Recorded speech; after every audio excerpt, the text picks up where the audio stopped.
3인 3색의 정치 토론, 삼색 정치 토크. 토요일 아침 생방송으로 함께하는 CBS 주말 뉴스쇼 3부는 정치 얘기입니다. 한 주간 정치권의 주요 이슈를 3명의 서로 다른 시선으로 토론하는 시간이죠. 삼색 정치 토크. 오늘 함께할 세 분입니다. 박성민 민주당 정책위원, 송영훈 전 국민의힘 대변인, 최병천 신성장 경제연구소 소장 세 분 모셨습니다. 안녕하십니까? 안녕하십니까. 안녕하세요. 네, 세 분 명절 연휴 동안에 바쁘셨죠? 세 분 다? 뭐 하셨습니까? 박성민 최고위원. 저는 이제 화목은 일을 해야 돼가지고 네. 일을 방송을 했고요. 네, 그 전에는 뭐 저도 이제 본가에 좀 다녀오고 밥도 먹고 네. 명절 음식 먹고 음. 이렇게 보냈습니다. 네, 아니 얼굴이 굉장히 네. 좀 그동안 있었던 피로가 그래도 조금 좀 가신 게 아닌가라는 그래서 생각이. 굉장히 피곤한 아 상태이다. 그래요? 네, 네. 어떻습니까? 그 송 대변인께서는. 저는 이틀 빼고는 계속 방송에 출연을 했는데요. 어. 우리 정치가 매일같이 이슈를 생산하더라고요. 아. 뭐 대통령의 예능 출연부터 시작해서 예. 전직 방통위원장이 체포됐다가 음. 체포적 부심이 인용되는 전대미문의 상황이 일어나질 않나. 네. 정말 다이나믹한 연휴를 보냈습니다. 네. 최 소장님은요? 저는 좀 집 대청소하는 거를 좀 했었습니다. 뭐, 대청소요? 예, 지금 뭐 인테리어 할 일이 좀 있어가지고. 아. 예, 그리고 이제 뭐 추석 관련돼서 네. 장인어른 댁에 좀 갔다 왔었고. 예. 세 분 다 아주 알차게 네, 방송 활동도 하시고 정치 활동도 하시고 인테리어도 하시고 청소도 하시고 네, 잘 보신 것 같습니다. 저는 이번에 지금 이제 정치를 1시간 동안 얘기하는 시간이잖아요. 근데 돌아보니까 연휴 기간 내내 저도 뭐 친척들 만나고 이렇게 했는데 정치 얘기 단 한마디도 안 한 것 같아요. 한마디도 정치가 나오지도 않았고 심지어 뭐 오랜만에 만나면은 뭐 서로 심심하니까 할 거 없으니까 뭐 뉴스 틀어놓고 TV 틀어놓는 경우도 있잖아요. 근데 정치 뉴스가 나와도 아무도 말을 안 하는 그런 상황이었습니다. 오히려 이제 연휴 때는 뭔가 대담 프로그램에서 좀 강하게 부딪히고 대립하고 네. 하면 채널이 돌아간다고 그러더라고요. 시청률이 떨어진다고. 가정의 화목이 깨질 수 있기 때문에. 네. 네. 네. 청취자 시청자분들께서도 명절 연휴 즐겁게 잘 보내셨는지 궁금하고요. 자, 지금 송 대변인이 말씀하신 것처럼 연휴였지만 정치권은 아주 바쁘게 돌아갔습니다. 뭐 TV 출연 관련된 대통령의 어떤 이야기 그리고 또 이진수 전 방통위원장 관련된 이야기 등도 있었는데 이 얘기는 사실 지금 함께하고 계신 분들은 뭐 정치 관심 굉장히 많으시니까 뭐 전부 다 전말을 다 아시지 않겠냐라는 생각이 들기도 해서 오늘은 먼저 시작을요. 좀 전에 말씀드린 그 주제 말고 다른 걸로 한번 해보면 어떨까 싶은데 이제 국정감사 시작되지 않습니까? 민주당은 여전히 조희대 대법원장 관련된 공세를 취하고 있고 그리고 오히려 점점 더 거세지는 것 같아요 표현들이. 그리고 또 국민의힘은 김현지 실장의 증인 출석 관련해서 계속해서 공격을 하고 있는데 민주당에서는 출석할 거다 뭐 해야 되지 않겠냐라는 기울이었다가 좀 또 달라지는 것 같습니다. 민주당 이건 어때요? 네, 뭐 일단은 지금 보면 사실 동행명령장 발부하는 거 아니냐라는 얘기까지 나올 정도로 이 조희대 대법원장에 대해서 좀 제대로 이번만큼은 지난번 청문회가 사실상 빈손으로 끝났다라는 평가를 해볼 수가 있기 때문에 이번 국정감사 같은 경우에는 이제 대법원 감사할 때는 하루를 더 늘려서 현장 감사까지 하겠다. 그러니까 국정감사를 청문회 대신으로 할 수 있을 만큼 제대로 만반의 준비를 하겠다라고 했었는데 사실 이게 좀 애매한 게 이 조희대 대법원장이 뭐 예를 들어 인사말을 하고 자리를 이석하는 거를 법적으로 막을 근거는 또 없는 거거든요. 근데 일반 증인들에게 이제 부여되는 의무들을 다 하는 것 역시도 필요하지 않냐라는 이제 이야기를 하고 있는 상황인데 글쎄요, 저는 뭐 조희대 대법원장이 일단 나와서 뭔가를 얘기를 할지도 조금 의문스럽다는 생각은 있어요. 근데 그럼에도 이번만큼은 어쨌든 그동안 지금 계속 제기되어 왔던 사법부의 대선 개입 문제에 대해서 어떤 명확한 입장 정리나 국민들 앞에서 상세한 설명을 하지 않았다고 생각을 하기 때문에 이번만큼은 좀 정면 돌파를 해야 되는 게 맞지 않나라는 생각이 있고요. 그리고 오히려 사실 김현지 대통령실 이제 신임 부속실장에 대해서 네. 지금 뭐 상임위 최소 6개에서 증인 요청이 왔다고 해요. 최고 인기네요. 네. 뭐 운영위뿐만 아니라 지금 보면 농해수위, 국토위, 과기방통위, 행안위, 기재위 뭐 이렇게 최소 6개에서 증인으로 부른다라고 하는데 이러니까 사실은 이제 정쟁의 요소가 된다라는 생각이 들더라고요. 저는 개인적으로 국감에 나와서 뭐 필요하다면 나와서 얘기를 해야 된다고 생각을 하거든요.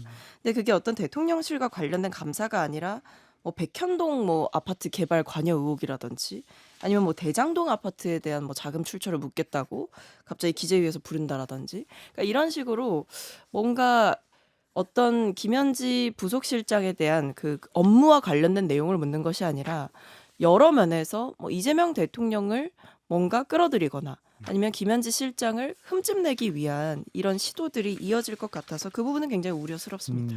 네. 자, 이게 민주당의 입장 들어봤는데 국민의힘은 또 입장이 상당히 좀 다를 것 같습니다. 일단 조금 전에 우리 박성민 최고위원께서 사법부의 대선 개입이라는 표현을 쓰셨는데요. 말을 좀 바로잡아야 될 것 같습니다. 오, 지금 예. 하고 있는 것은 민주당의 재판 개입이죠. 이재명 대통령의 그 선거법 사건은 아직 끝난 게 아닙니다. 파기환송심으로 내려가서 서울고등법원에 계류 중에 있죠.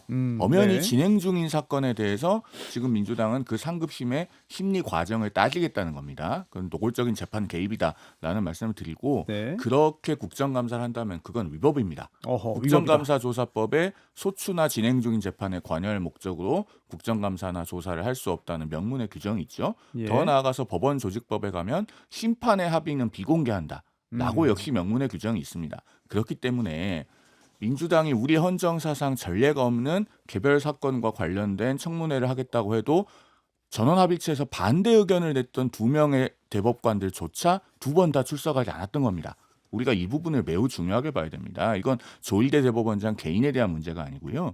대법원 전원합의체 판결은 대법관들이 다 같이 한 겁니다. 그리고 그 과정에 대해서 국회가 따져 묻겠다고 하는 것은 재판의 독립을 침해하는 거예요.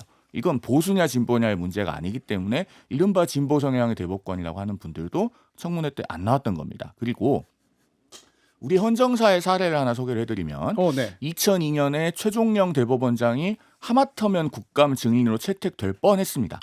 그런 일이 있었는데 예. 그 당시 국회는 지금 국회와 그래도 많이 달랐어요. 당시에 다수당은 한나라당이었는데 한나라당 출신의 박관용 국회의장이 그런 것은 삼권 분립을 침해할 수 있기 때문에 하지 않는 게 좋겠다라고 자제를 시켰습니다. 그리고 당시에 유력 대선 후보이자 한나라당을 좌지우지할 수 있었던 이회창 총재가 네. 서울역에서 함석재 법사위원장을 앉혀놓고 이런 이야기를 합니다. 국회가 잘못해도 법원은 국회의장을 증인으로 부르진 않았다. 그렇게 해서 그 당시에도 대법원장을 국감 증인으로 채택 안 하고 나와서 인사말만 하고 들어가는 그런 관례가 지금까지 유지가 되어 온 겁니다. 네. 이 재판 독립을 침해하는 분을 함부로 열어젖혀서는 안 된다라는 말씀을 드립니다. 네. 자, 최 소장님은 이 이슈에 대해서 어떻게 보세요? 저는 좀 두 가지를 좀 구분할 필요가 있는 것 같은데요. 구분하자. 얼마 전에 이제 국회 민주당 법사위가 주도해가지고 예. 조희대 대법원장 관련된 인사청문회를 했거든요. 그게 조희대 대법원장 등 사법부의 대선 개입 의혹 진상규명 청문회라는 명칭으로 했었어요. 네. 저는 거기에는 조희대 대법원장 등등 전원합의체 관련된 대법관들이 안 가는 게 일리 있었고 바람직했다 생각을 해요. 그리고 우리가 이제 현대 민주주의는 미국 민주주의를 좀 가지고 왔는데 예. 미국에서도 대법관 관련된 거를 국회에서 잘 부르지도 않지만 청문회에서 부른 경우에도 한 250년 약간 안 됐는데 미국도 간 적이 없어요. 근데 저는 그거랑 국정감사는 좀 다르다고 생각을 해요. 다르다. 네, 두 가지를 구분할 필요가 있는데 예. 저는 바로 얼마 전에 있었던 청문회 문제와 국정감사는 구분할 필요가 있다. 국정감사는 그동안 법사위에서 국정감사에는 대법원, 그러니까 이제 아시다시피 국정감사는 피감기관들을 쭉 하는 건데요. 네. 대법원을 대상으로 하는 국정감사에는 반드시 대법원장이 왔어요. 그래서 대법원장이 와가지고 이렇게 일종의 모두 발언 같은 인사말을 하고 그러면 법사위원장이 이석해도 좋습니다. 해가지고 이제 어떤 이제 뭐랄까 나가는 거를 허용해주면 그때 이제 나갔다가 그거를 대리해가지고 이제 법원 행정처장이 쭉 진행을 하고 그리고 또 재밌는 거는 끝날 때쯤에 다시 대법원장이 다시 들어와요. 그래서 맨 마무리 발언을 다시 하고 한 거거든요. 근데 그거는 왜 그러냐면 예. 국회법에는 뭐라고 돼 있냐면 국회법 제 121조에 보면 네. 그 중에 5항에는 본회의나 위원회는 특정한 사안에 대하여 질문하기 위하여 대법원장, 헌법재판소장, 중앙선거관리위원장, 감사원장 그 대리인의 출석을 요구할 수 있다. 그리고 아예 헌법에도 이제 그렇게 국회는 이제 국정감사 관련된 권한을 담고 있는데 그래서 저는 그 이전에 바로 전에 있었던 그 청문회는 저는 이제 약간 그 어떤 그 대법원의 어떤 재판을 그거에 대해서 묻고 하자 하는 거기 때문에 그래서 저는 그러니까 두 가지인데 국정감사에 대한 출석 또는 국회법에 대한 존중의 문제와 네. 그러나 조희대 대법원장이 참석을 해서 개별 사건을 말할 필요는 없는 거예요. 그거는 이제 민주당이 공격을 하든 말든 그거는 제가 보기에는 송 전 대변인이 말한 것처럼 그냥 본인의 생각대로 얘기하면 돼요. 야 그거는 개별 사건을 말할 수가 없다. 근데 다만 국회법에 의한 절차를 존중하냐 안 하냐 문제는 좀 별개로 봐야 된다 생각을 해요. 이거는 제가 현직 변호사로서 반론 드려야 될 것 같아요. 네, 말씀해 주십시오. 국회법 121조 5항 말씀하셨는데요. 그 121조 5항은 조문을 잘 보면은 출석을 요구할 수 있다고만 되어 있고 출석해서 답변해야 할 의무가 없습니다. 그 조항이 1960년에 만들어졌는데요. 네. 지금까지 이 조항을 근거로 해서 대법원장을 출석시키지 않았어요. 한 번도 그렇게 한 적이 없습니다. 그리고 121조 5항을 잘 보시면 출석을 요구할 수 있는데 출석해서 답변할 의무가 없다는 게 말장난처럼 들리시잖아요. 네. 그렇지 않습니다. 그 같은 국회법 121조의 2항을 비교해 보시면 국무총리나 국무위원은 국회가 부르면은 출석해서 답변해야 될 의무가 명문으로 규정되어 있어요. 이건 헌법에 있기 때문에 그렇습니다. 우리 헌법이 내각제적 요소가 일부 있어서 국무총리나 국무위원을 부르면은 국회에 나와서 답변해야 될 명문의 의무가 있어요. 그러나 헌법에서도 대법원장이나 대법관에 대해서는 출석해서 답변해야 될 의무를 규정하고 있습니다. 의무를 규정하고 있지 않습니다. 왜? 그게 삼권 분립의 한계이기 때문에 그런 거예요. 그다음에 하나 더 말씀드리면 국감에 매번 법원 행정처장이 사법부를 대표해서 나옵니다. 왜 법원 행정처장이 나오냐?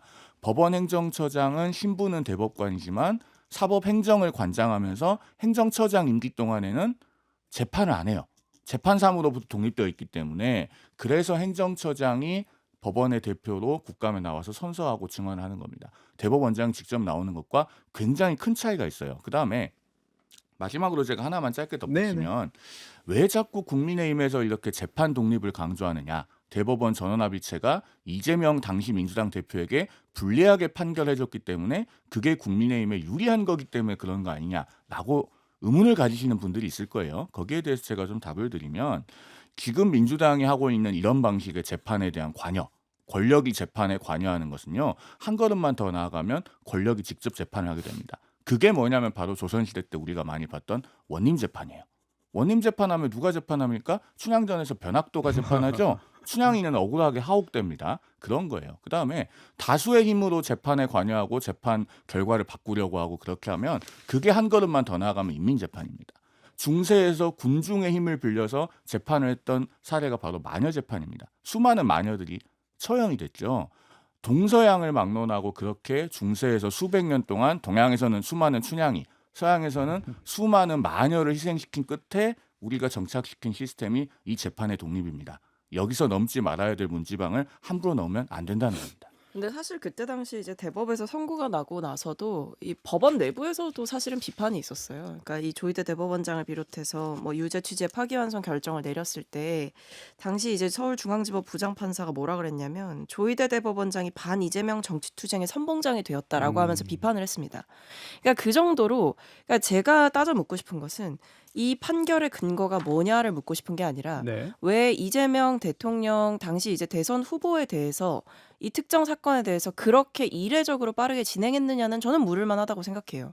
왜냐하면 당시에 일단 2심에서 무죄가 나왔는데 사실상 유죄취재 파기환송의 결론이 나오기까지 대략 한 36일 정도 걸렸다라고 하거든요. 네. 그리고 이 특정 사건을 그러니까 이재명 대통령의 그 사건을 전원합의체에 회부한 날에 기일을 진행했고 이틀 뒤에 두 번째 합의 기일을 진행을 했어요.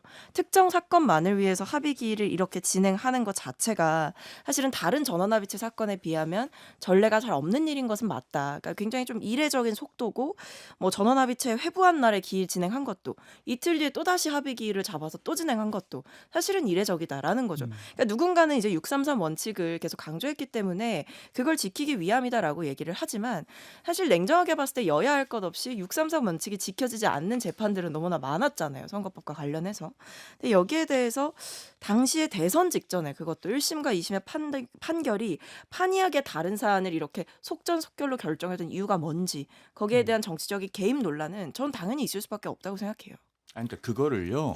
국회가 권한을 월권하고 남용해서 스스로 밝히려고 들면 안 된다는 겁니다. 법원 내부에서 말씀하신 송모 부장판사처럼 한두 분 법원 내부망에 의견을 올리신 분이 있죠. 그러나 민주당은 이재명 대통령이 속한 정당이고 사실상 그 재판의 당사자예요. 어떻게 국정감사권을 남용해서 그 재판의 과정에 대해서 따져 물을 수가 있습니까? 그리고 앞서도 말씀드렸지만 법원조직법에서 심판의 합의는 비공개한다. 명문의 규정을 두고 있습니다. 거기 나와서 어떻게 심리했는지 답변하라고 하는 것은 대법관들에게 명백하게 위법을 저지르라고 하는 거예요. 그러니까 진보 성향의 대법관 두 분도 두 번 다 청문회에서 안 나왔다라는 말씀을 드리고 자꾸 그 35일에 대해서 말씀하시는데 그러면 제가 이렇게 되묻고 싶어요. 민주당은 그 당시에 5월 1일 전원합의체 선고기일이 잡혔을 때 왜 그때는 반대를 안 했어요? 그 당시에 대부분 무죄 날 거라고 예상하고 있으니까 결과가 본인들에게 유리할 거라고 생각해서 특별히 이의 제기 안 하셨던 건 아닌가라고 제가 되묻습니다. 왜냐하면 이건 이재명 대통령이 대선 후보 시절에 본인이 한 말이 있어요. 무죄라고 들었는데 어느 순간 뒤집혔다는 취지로 본인이 언급한 적이 있기 때문에 제가 근거를 갖고 드리는 반문입니다. 당시 그 대법원이 전원합의체로 발표한다 그랬을 때 나왔던 조선일보 기사의 한 단면인데요. 네. 보통 전원합의체는 통상 한 달에 한 번 합의 기일을 열고 몇 달 후 선고하던 전합 사건 전례에 비춰서 지금 이거는 이례적으로 빠른 속도다라고 이제 그 한 적이 있었는데요. 실은 뭐 조선일보가 보기에도 너무 좀 이제 뭐랄까 이게 이례적이라 그럴까요? 상식이 좀 맞지 않는.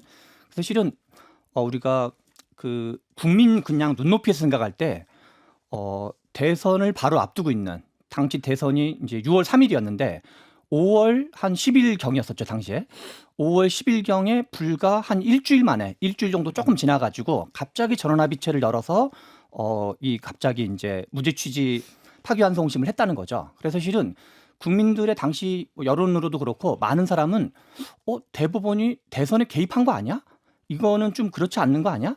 라고 해서 저는 그 유리한 판결이나 불리한 판결이든가 어차피 그런 걸 할 수 있어요. 과거에 노무현 대통령 시절에도 헌법재판소가 관수범법이라는 명의로 이제 수도 이전을 네. 방해한 적이 있었는데 네. 그래서 그러나 그거를 비판하지 못하는 건 아니에요. 그거를 되돌릴 수는 없어요. 당시 관수법을. 근데 대법원이 결정하면 그거는 무조건 다 따라야 되는 건 아니라는 거죠. 대법원에 대해서도 문제 제기할 건 문제 제기하고 비판할 건 비판하고 그렇게 하는 게 맞는 거고. 그래서 말씀을 저는 끊어서 죄송한데요. 대법원이 결정하면 모두 따라야 되는 건 아니라는 거는 그러면 우리 사회가 재판에 불복해도 된다는 이야기입니까? 아니죠. 그 두 가지를 구분해야 되는 건데요.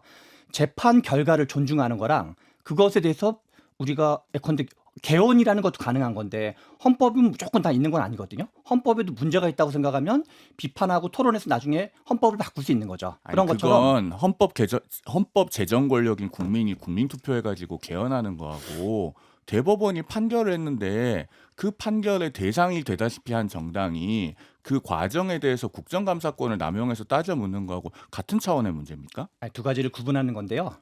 그러니까 지금 많은 사람들은 당시에 있었던 대법원의 판결에 대해서 뭔가 좀 과도하다고 생각하는 여론이 많은 게 사실이에요. 많은 사람들이라고 하시는데 근거를 갖고 말씀을 하셔야 된다는 생각이 드는데요. 당시 여론조사도 많이 있었고요. 그러니까 그걸 제가 말씀드리려고 하는 거예요. 지금 지난 대선 때 지상파 3사가 공동 출구조사를 실시했죠. 거기 심층 출구조사에 보면은 이재명 대통령이 계속 재판을 받아야 된다는 의견이 60%가 넘었습니다. 그러면은 그 국민들께서 대법원의 선거법 재판도 부당하다고 생각하셔서 그렇게 답변하신 건가요? 두 가지를 구분해야죠. 그러니까 이재명 대통령이 재판을 받든 안 받든가 무관하게 대법원이 왜 그렇게 빠르게 전원합의체를 했느냐에 대한 문제예요. 왜 그렇게 그럼 빨리 별개 문제인 했는가에 거죠, 대해서는 공론장에서 그동안 숱한 논의가 이루어졌습니다. 이 이야기는 계속 도돌이표하는 것 같아서 저는 좀 지겨운 감이 있는데요.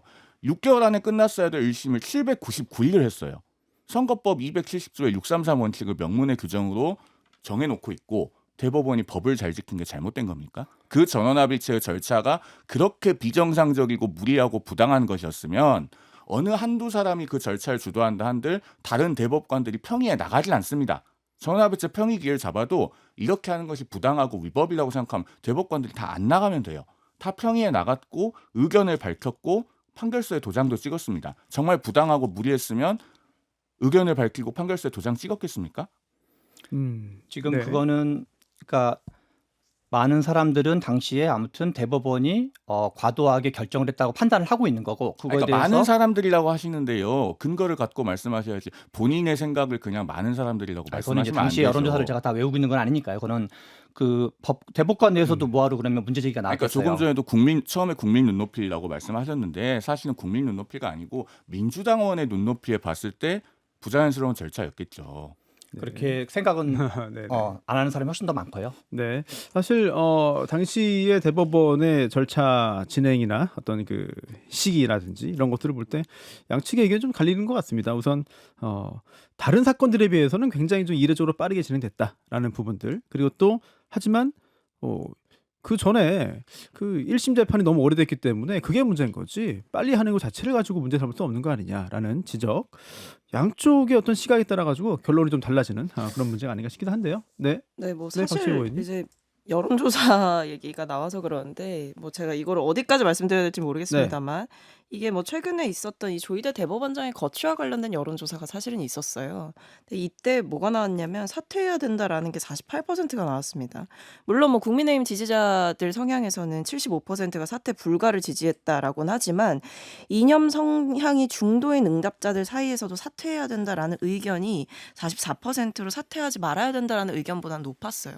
그러니까 사실 이게 뭐 저도 이제 당시에 국민적 지탄이 있었다라는 말씀에 공감을 하는 게 당시 여론조사를 저도 외우고 있지는 않습니다. 네네. 네, 그렇지만 이례적으로 이것이 빠르고 그 결과와 상관없이 좀 이례적인 절차로 진행된 것은 맞지 않느냐라는 의구심은 충분히 있었을 수 있다고 생각해요. 그 판단에 대한 평가를 하기 이전에 절차를 왜 이렇게 빠르게까지 하지 특정인에 대해서? 라는 생각은 해볼 수가 있는 거죠. 그렇기 네. 때문에 저는 뭐 지금 제가 말씀드린 이 여론조사는 어쨌든 조희대 대법원장과 이 조희대 대법원장이 그 대표를 하고 있는 사법부에 대한 신뢰의 문제와도 연결이 된다라고 생각하고 특히 중도 성향의 이제 사람들 사이에서도 사퇴해야 된다라는 여론이 높다라는 것은 그만큼 이번 사태가 국민들이 보셨을 때 불신이 있을 수밖에 없는 일이다라는 말씀 드려야 될 것 같습니다. 공당을 대변해서 나오셨는데 한두 개의 여론조사를 근거로 대법원장 물러나라라고 말씀하시는 거는 대단히 신중하셔야 된다라는 말씀을 드리겠습니다. 왜냐하면은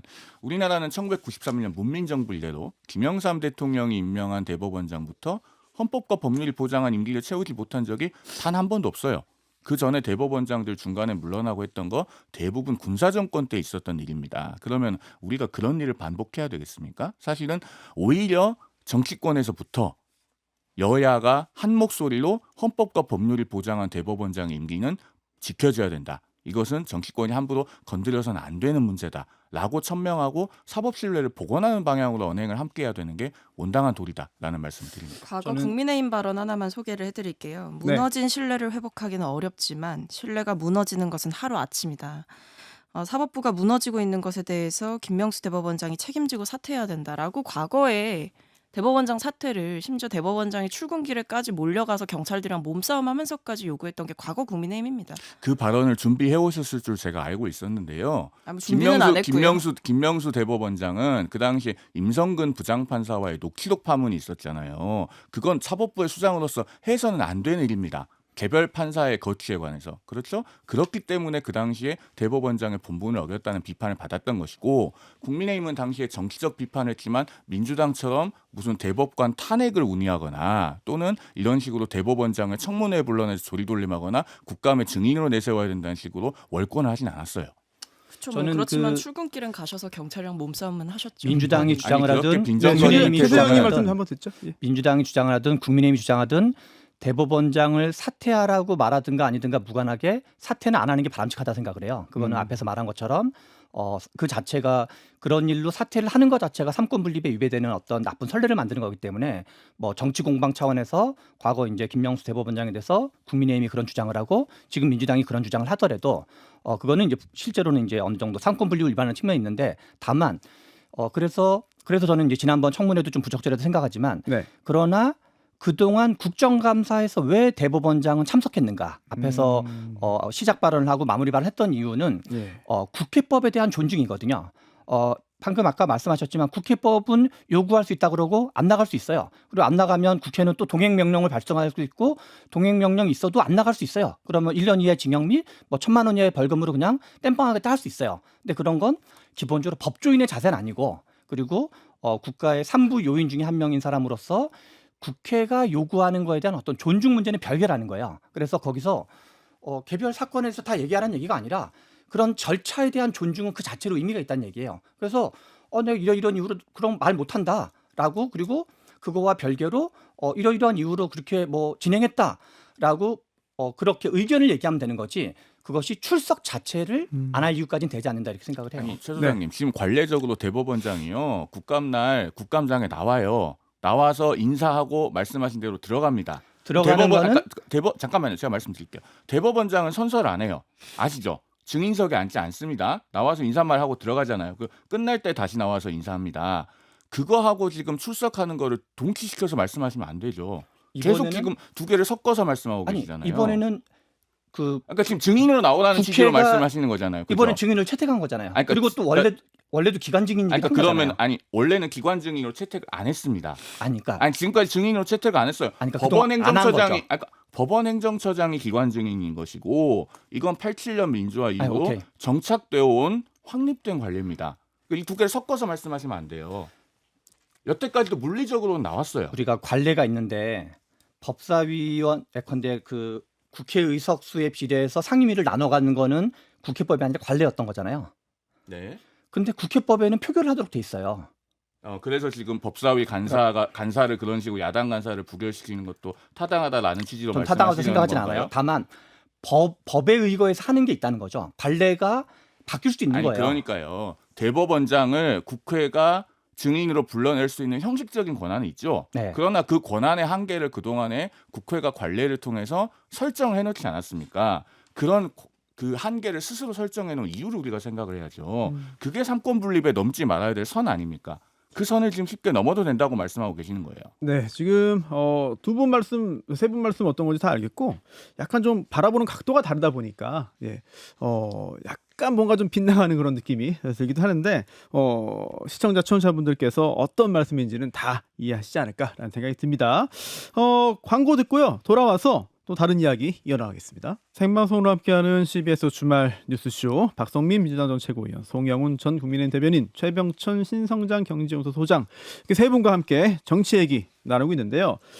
일단 광고 전에 굉장히 뜨겁게 조희대 대법원장 관련된 이야기로 나눴는데 뭐 절차에 대한 이야기도 어떤 입장에서 보느냐에 따라 가지고 또 해석이 좀 달라지지 않겠느냐라는 생각이 또 들기도 하는데요. 정치권 얘기 사실 다룰 게 굉장히 많거든요. 특히나 며칠 전에도 이제 굉장히 눈길을 끌었던 게 우상호 수석의 얘기입니다.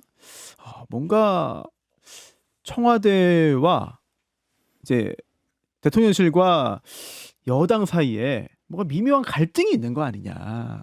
그리고 정청래 대표의 행보가 이게 그렇게 우리가 최초에 많은 민주당 지지자들이 예상했던 거랑 약간 다른 거 아니냐라는 어떤 지적 또는 갈등에 대한 어떤 이야기가 조금씩 나오는 것 같아요. 먼저 이거는 민주당 이야기니까 민주당 얘기를 먼저 듣고 갈까요?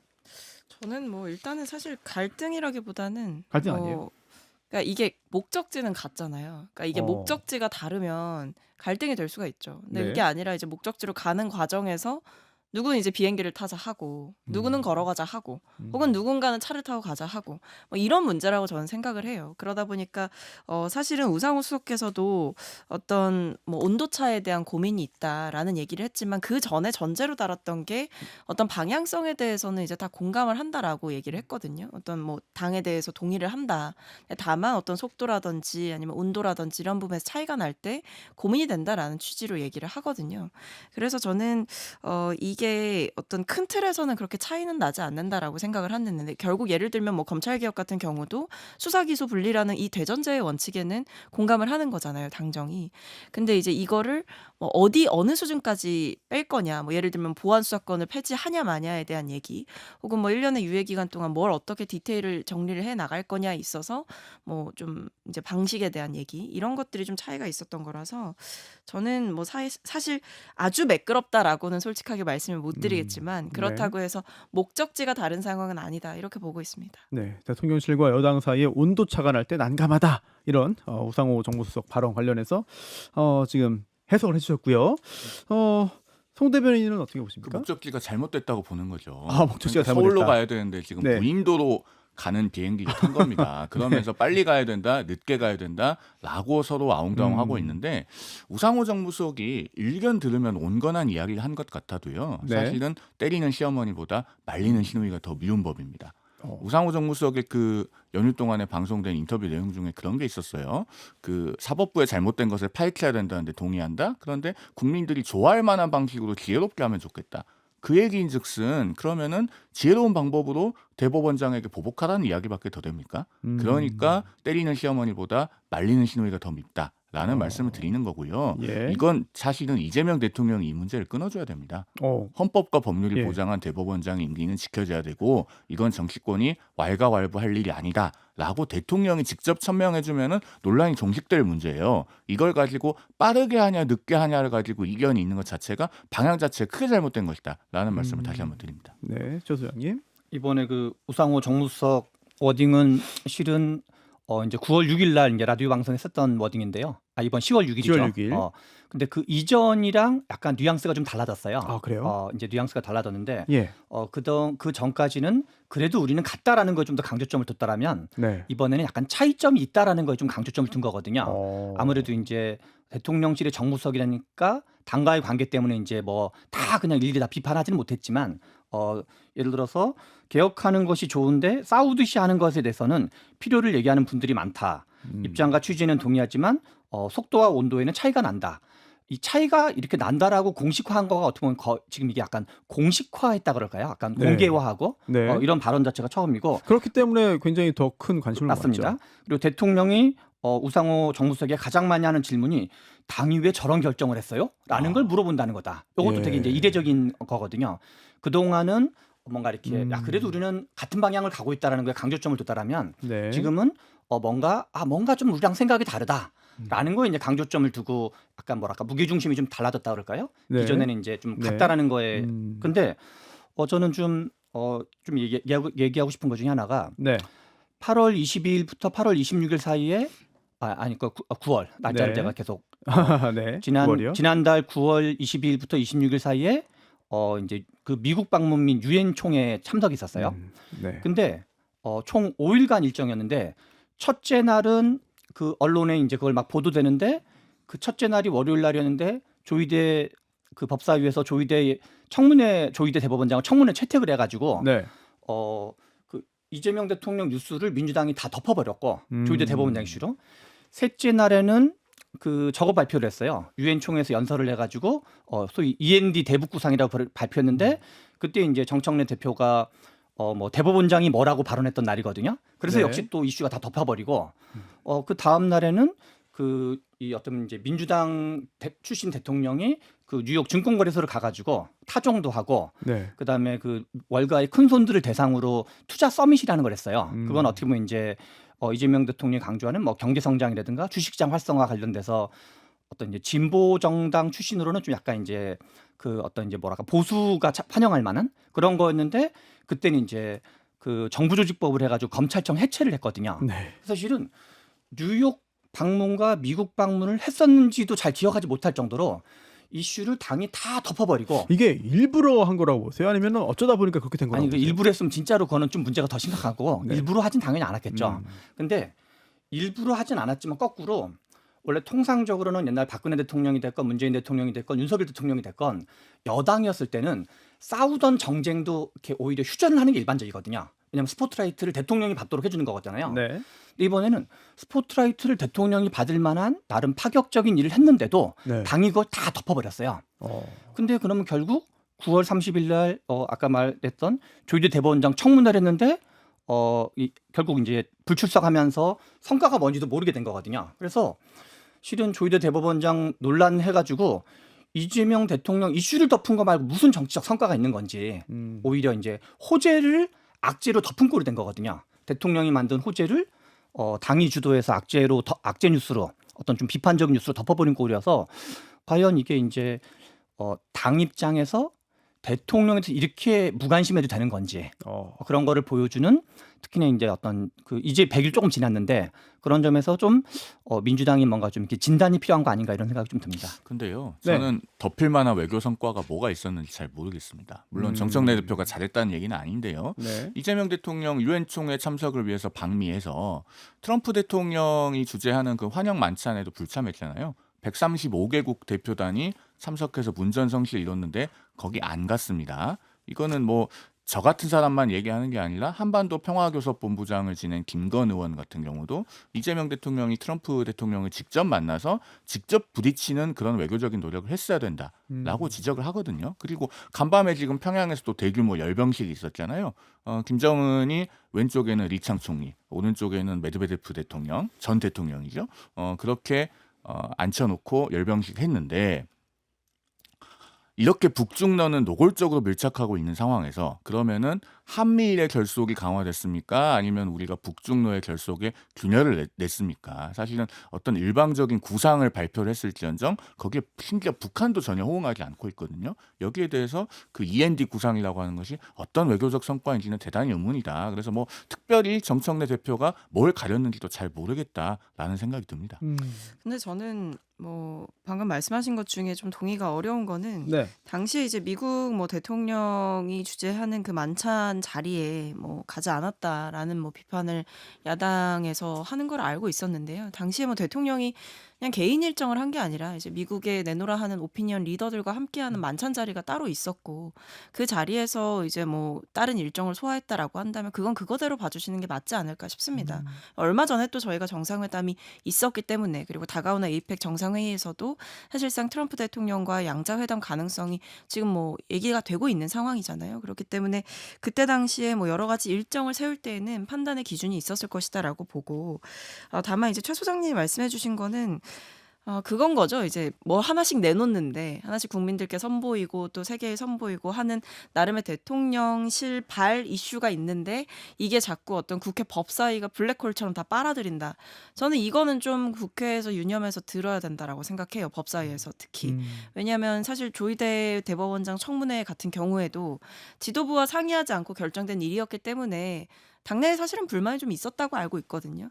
그렇다고 한다면 이제 그런 일을 뭔가 처리를 하는 과정에서는 분명히 당과 좀 신중하게 전략적으로 상의를 해야 되는 것이고 특히나 대통령의 시간이잖아요. 사실은 지금. 네. 뭐 이제 국정감사도 다가오고 해서 국회가 좀 더 조명을 받는 일도 있겠지만 이제 이재명 정부가 출범한 지 100일이 조금 지난 상황에서 이재명 정부 초기에 내놓는 여러 가지 의미 있는 이야기들이 좀 더 빛을 발할 수 있도록 하는 것도 저는 여당의 중요한 역할이다라고 보고 있습니다. 네, 최 소장님, 저 요사 궁금한 게 있는데 네. 사실 그 법사위가 좀 약간 좀 상원 느낌으로 운영이 되면서 변질됐는데 그 와중에 또 저도 참 이런 표현 안 좋아합니다만 전투력 센 의원들 위주로 배치가 되고 그게 또 그런 갈등들이 언론에 또 보도가 되지 않습니까? 그 현장 영상과 음성도 생생하게 중계가 되고 그러다 보니 자기 홍보의 어떤 수단이 되는 거 아니냐 이런 생각이 좀 들어요. 근데 이게 글쎄요. 내년 뭐 지방선거도 있고 큰 선거가 있으면 결국은 중도층의 마음을 얻어야 이기는 건데 과연 이게 중도층 마음 얻는 게 도움이 되겠느냐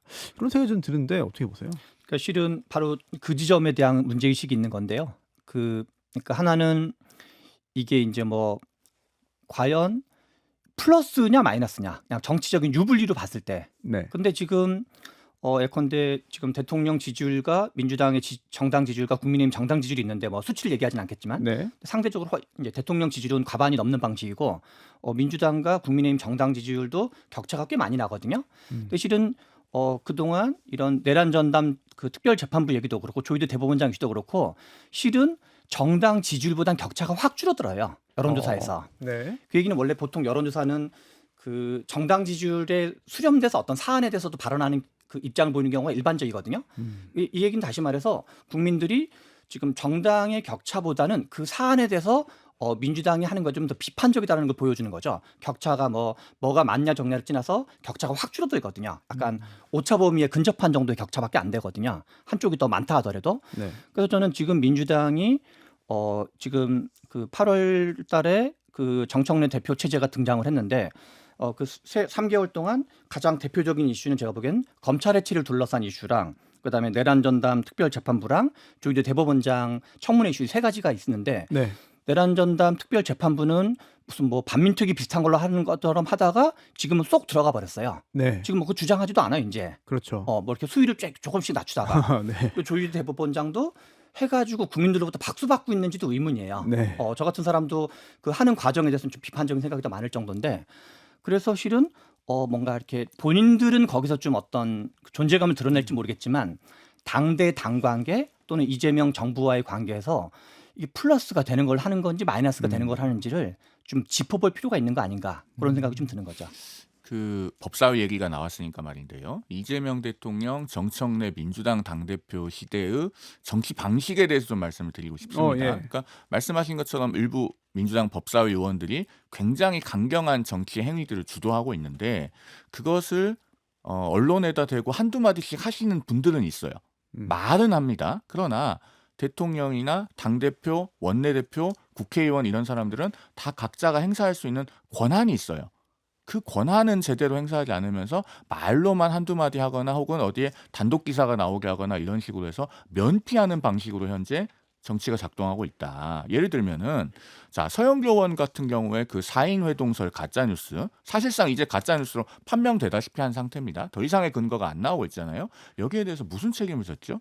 법적 책임, 정치적 책임 전혀 지지 않고 있고 오히려 그 가짜뉴스가 판명되는 상황에서 법사위가 거꾸로 대법원장을 불러다가 청문회를 하겠다고 했어요. 그 상황에서 민주당 그 누구도 서영교 의원을 법사위에서 빼자는 얘기를 안 합니다. 사보임을 시켜야죠. 그런 정치 행위에 대해서 책임을 지게 하려면.